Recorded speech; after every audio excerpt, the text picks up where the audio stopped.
അസ്ലമും Sunil ഐസക്കും K R സാജിവും ആദ്യം സുനിൽ ഐസക്കിലേക്ക്. സുനിൽ, ഈ Sudhakaran B D സതീശനെതിരെ oleum പെയ്യുന്ന ആഞ്ഞടിക്കുന്ന ഒരു ചിത്രം നമ്മൾ കാണുകയാണ്. തുടക്കത്തിൽ പി വി അൻവർ LDF വിട്ട് പുറത്തു വന്ന ഘട്ടത്തിൽ കെ സുധാകരനായിരുന്നു KPCC അധ്യക്ഷൻ. അന്ന് പല വാക്കുകളും ഒരു പക്ഷേ പല ഉറപ്പുകളും ഈ അൻവറിന് സുധാകരൻ കൊടുത്തിട്ടുണ്ടാകാം. ഇപ്പോഴത്തെ ചിത്രത്തിൽ ഈ നിലമ്പൂർ ഉപതെരഞ്ഞെടുപ്പിന് മുൻപേയുള്ള ചർച്ചകളിലൊന്നും ഒരു പക്ഷേ കെ സുധാകരൻ ഭാഗവാക്കായിട്ടില്ല. അതിൻ്റെ ഒരു കോംപ്ലക്സ് ആണോ സുധാകരൻ, അതോ ഈ അൻവറിനെ എങ്ങനെ മുന്നണിയിലേക്ക് എടുക്കാം എന്നുള്ള കാര്യത്തിൽ ഒരു കൃത്യമായ ഒരു പ്ലാൻ അല്ലെങ്കിൽ ഒരു ഐഡിയ ഈ സുധാകരനുണ്ടോ? അത് നടപ്പാക്കാത്തിലുള്ള ഒരു അമർശമാണോ? സൈഫുദ്ദീൻ, കോൺഗ്രസിലെ ചില മുതിർന്ന നേതാക്കളുടെ നിർദ്ദേശപ്രകാരമാണ് ഇടഞ്ഞു നിൽക്കുന്ന അൻവറിനെ അനുനയിപ്പിക്കാൻ കെ സുധാകരൻ കണ്ണൂരിൽ നിന്ന് മഞ്ചേരിയിലേക്ക് വണ്ടി കയറുന്നത്. അവിടെ പോകുന്നു, അൻവറുമായി കാണുന്നു, കൂടിക്കാഴ്ച നടത്തുന്നു. ആ കൂടിക്കാഴ്ചയിൽ അൻവർ പ്രധാനമായും മുന്നണി പ്രവേശനം അടക്കമുള്ള ചില ആവശ്യങ്ങൾ മുന്നോട്ട് വെക്കുകയും ചെയ്തു. അൻവറും കെ സുധാകരനും തമ്മിൽ ഉള്ള വ്യക്തിപരമായ ഒരു ബന്ധം കൂടി ഉപയോഗപ്പെടുത്തിക്കൊണ്ട് ഈ ഉപതെരഞ്ഞെടുപ്പിന്റെ പശ്ചാത്തലത്തിൽ അൻവറിനെ അനുനയിപ്പിക്കുക എന്നതായിരുന്നു സുധാകരന്റെ ഒരു ലക്ഷ്യം, അല്ലെങ്കിൽ സുധാകരനെ അയച്ചവർ ഉദ്ദേശിച്ചിരുന്ന ഒരു ലക്ഷ്യം അതായിരുന്നു. അവിടെ എത്തുന്ന അൻവറുമായി നടത്തുന്ന കൂടിക്കാഴ്ചയിലാണ് കാര്യങ്ങൾക്ക് പരിഹാരമുണ്ടാകും, പ്രശ്നങ്ങളൊക്കെ പരിഹരിക്കും, ഈ ആവശ്യങ്ങൾ, അതായത് ഈ ഘടകകക്ഷിയാക്കുന്ന അടക്കമുള്ള കാര്യങ്ങൾ നേതൃത്വത്തിൻ്റെ മുന്നിലേക്ക് വെക്കും. എന്തായാലും തെരഞ്ഞെടുപ്പിൽ ഒപ്പം നിൽക്കുക, ഉപതെരഞ്ഞെടുപ്പിൽ ഒപ്പം നിൽക്കുക, അതിനുശേഷം മാത്രം ഇക്കാര്യങ്ങളിൽ ഒരു അന്തിമ തീരുമാനം എടുക്കാം, അല്ലെങ്കിൽ ആ കാര്യത്തിൽ ഒരു ഉറപ്പ് നൽകിയതിന് ശേഷമാണ് കെ സുധാകരൻ മടങ്ങിപ്പോരുകയും ചെയ്യുന്നത്. പക്ഷേ അതിനുശേഷമാണ് അൻവർ സ്ഥാനാർത്ഥിക്കെതിരെ ചില പരാമർശങ്ങൾ നടത്തുന്നത്. അതാണ് VD സതീശൻ അടക്കമുള്ള ചില നേതാക്കളെ പ്രകോപിപ്പിക്കുകയും ചെയ്യുന്നത്. മാത്രമല്ല, നേരത്തെ തന്നെ നമുക്കറിയാം അൻവർ VD സതീശനെതിരെ ചില ആരോപണങ്ങളൊക്കെ ഉന്നയിച്ചിരുന്നു. അതിൻ്റെ ചില മുറിവുകളൊക്കെ VD സതീശന്റെ മനസ്സിൽ ബാക്കി നിൽക്കുന്നുണ്ട് എന്നുകൂടി വേണം ഇതിനൊപ്പം കൂട്ടി വായിക്കാൻ. അതുകൊണ്ടാണ് അൻവർ പോകുന്നെങ്കിൽ പോകട്ടെ, വരുന്നില്ലെങ്കിൽ വരേണ്ടതില്ല എന്നൊരു തീരുമാനത്തിലേക്ക് സതീശനെ അനുകൂലിക്കുന്ന ഒരു വിഭാഗവും എത്തുന്നത്. അത് രാഹുൽ മങ്കൂടത്തെ പോലുള്ള നേതാക്കൾ അക്കാര്യങ്ങൾ വളരെ പരസ്യമായി തന്നെ ഫേസ്ബുക്കിലൂടെ അല്ലെങ്കിൽ സോഷ്യൽ മീഡിയയിലൂടെ പ്രകടിപ്പിക്കുകയും ചെയ്തിട്ടുണ്ട്. എന്തായാലും അതോടുകൂടി അൻവർ കുറെ കൂടി പ്രകോപിതനാവുന്ന കാഴ്ചയാണ് കാണുന്നത്.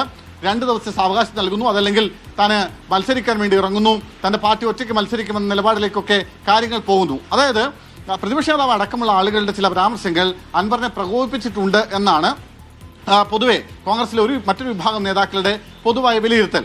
എന്തായാലും തന്നെ ഒരു മധ്യസ്ഥത്തിനയക്കുകയും അതിനുശേഷം പിന്നീട് അൻവറിനെ പരസ്യമായി തള്ളിപ്പറയുകയും ചെയ്ത ഒരു വിഭാഗം നേതാക്കളുടെ നിലപാടാണ് നിലവിലിപ്പോൾ കെ സുധാകരനെ പ്രകോപിപ്പിച്ചിരിക്കുന്നത് എന്ന് വേണം പറയാൻ. അതുകൊണ്ടാണ് വളരെ കൃത്യമായി ഈ വിഷയത്തിൽ കഴിഞ്ഞ ദിവസം പ്രതികരിച്ചതിൽ നിന്ന് കുറെ കൂടി ശക്തവും വ്യക്തവുമായ തരത്തിൽ കെ സുധാകരൻ നിലപാടെടുക്കുന്നത്. കെ സുധാകരൻ പറഞ്ഞത് 2 കാര്യങ്ങളാണ്. ഒന്ന്, UDF പ്രവേശനം, അത് അൻവർ ഒപ്പം ഉണ്ടാകണം. ആ UDF പ്രവേശനം ഉപതെരഞ്ഞെടുപ്പിന് മുമ്പ് തന്നെ അക്കാര്യത്തിൽ ഒരു തീരുമാനമെടുക്കണമെന്നൊരു ആവശ്യം കെ സുധാകരൻ ആവശ്യപ്പെടുന്നു. ഒപ്പം മറ്റൊരു പ്രധാനപ്പെട്ട കാര്യം, ലീഗ് അടക്കമുള്ള UDFിലെ പ്രധാനപ്പെട്ട ഘടകകക്ഷിയാണ് ലീഗ് അടക്കമുള്ള ആളുകൾക്ക് ഇക്കാര്യത്തിൽ ഏതെങ്കിലും തരത്തിലുള്ള അഭിപ്രായ വ്യത്യാസങ്ങളില്ല. മറ്റ് ഘടകകക്ഷി നേതാക്കളും പരസ്യമായോ അല്ലെങ്കിൽ പരസ്യമായി തന്നെ ഇതിനെ അനുകൂലിച്ച് നിലവിൽ രംഗത്തെത്തുകയും ചെയ്തിട്ടുണ്ട്.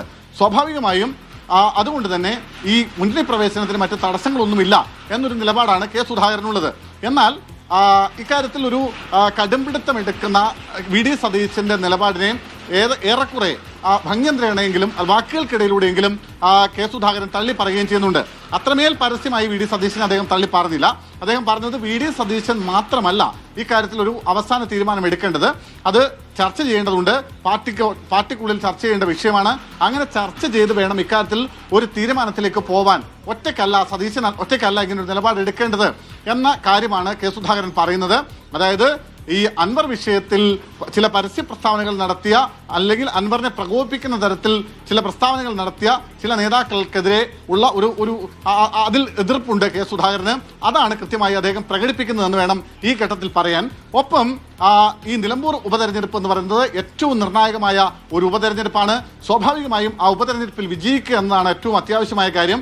അതിന് അൻവറിനെ കൂടി കൂടെ നിർത്തണം, അൻവറിനെ കൂടി ചേർത്ത് പിടിച്ചുകൊണ്ടുള്ള നിലപാടാണ്, അങ്ങനെ മുന്നോട്ട് പോകുന്നതാണ് ഗുണം ചെയ്യുക എന്നതാണ് അദ്ദേഹം പറയുന്നു. മാത്രമല്ല, ഏതെങ്കിലും തരത്തിൽ അൻവറിനെ ഒഴിവാക്കിക്കൊണ്ട് മുന്നോട്ട് പോവുകയും ഒരു തിരിച്ചടി ഉണ്ടാവുകയും ചെയ്താൽ അത് കോൺഗ്രസ് ഇതുവരെ എടുത്തിരുന്ന ഈ സർക്കാർ വിരുദ്ധ നിലപാടുകൾ അടക്കമുള്ളവയ്ക്ക് ജനകീയമായ ഒരു പിന്തുണ കിട്ടുന്നില്ല എന്ന തരത്തിലേക്ക് വ്യാഖ്യാനിക്കപ്പെടും എന്ന നിലപാടാണ് സുധാകരൻ എടുക്കുന്നത്. ഒപ്പം കെ സുധാകരനെ സംബന്ധിച്ച് അദ്ദേഹം KPCC അധ്യക്ഷനായിരുന്ന സമയത്ത് അതായത് സൈഫു പറഞ്ഞതുപോലെ അൻവറുമായി ചില പ്രാഥമികമായ ചില ചർച്ചകളൊക്കെ നടന്നിട്ടുണ്ട് എന്ന് തന്നെ പറയാം. കാരണം പാർട്ടി എന്ന നിലയ്ക്ക് അല്ലെങ്കിൽ കോൺഗ്രസ് എന്ന നിലയ്ക്ക് ഔദ്യോഗികമായ ഒരു ചർച്ച ഇക്കാര്യത്തിൽ ഉണ്ടായിട്ടില്ല.